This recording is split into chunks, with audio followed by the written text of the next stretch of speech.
김학의 전 법무부 차관 불법 출국 금지 사건에 외압을 행사한 혐의를 받는 이성윤 서울중앙지검장에 대한 검찰 수사심의위원회가 오늘 열립니다. 재판에 넘기는 게 적법한지 사회 각계 전문가로 구성된 시민들이 판단하는 건데 이성윤 지검장의 향후 거취에도 영향을 미칠 전망입니다. 검찰 취재기자 연결합니다. 우철희 기자. 네, 대검찰청입니다. 네, 이성윤 지검장에 대한 수사심의위원회 오늘 언제 어디서 열리는 건가요?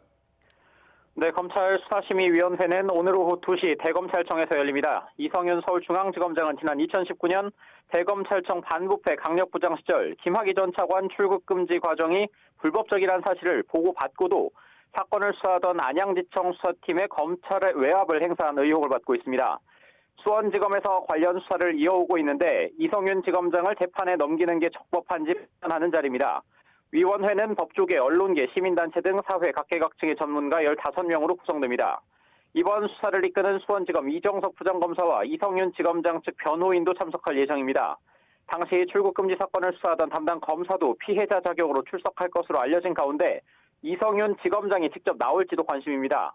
앞서 이성윤 지검장은 외압을 행사하지 않았다고 주장하면서 수사팀이 편향된 시각으로 성급하게 기소 결론을 내리고 자신을 표적 수사한 건 아닌지 우려된다면서 지난달 22일 수사심의위 소집을 신청했습니다.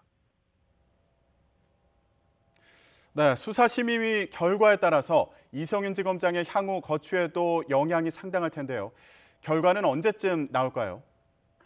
네, 오늘 저녁 무렵 나올 것으로 예상됩니다. 심의위원 15명은 수사팀과 이성윤 지검장 측 의견서를 검토하고 질의응답도 갖는 등 논의를 거쳐서 수사를 계속할 필요가 있는지 또 기소가 적법한지 가리게 됩니다.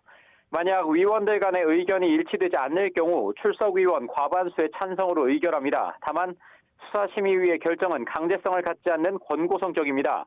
따라서 혐의 입증을 자신하고 있는 수사팀은 위원회에서 압도적으로 기소가 적법하다고 결론나지 않는 이상 이성윤 지검장 기소를 강행할 가능성이 유력하게 거론되고 있습니다. 앞서 과거 삼성 경영권 불법 승계 의혹 사건 등에서도 검찰은 수사심의위의 불기소 권고를 뒤집고 이재용 부회장을 기소하기도 했습니다. 수사심의위 결정은 대신 이성윤 지검장의 거취에 상당한 영향을 끼칠 것으로 보입니다. 만약 기소가 적법하다는 결정을 내리고 검찰이 사건을 재판에 넘기면 이성윤 지검장은 피고인 신분의 현직 검사장이 됩니다. 또 안 그래도 친정권 색채를 띈 데다 현 정권 비리 수사를 막았다는 비판이 일고 있는 만큼 검찰 내부에서도 사퇴의 압박이 거세질 가능성도 있습니다. 이렇게 되면 검찰 내 최대 조직인 현 서울중앙지검장 자리를 지키거나 고등검사장으로 승진하는 데도 적잖은 어려움이 뒤따를 것으로 보입니다. 하지만 수사심의위가 기소가 적법하지 않다고 결론 내리면 김호수 검찰총장 후보자가 총장 변함없이 중요 직책을 맡을 전망입니다. 지금까지 대검찰청에서 YTN 우철입니다.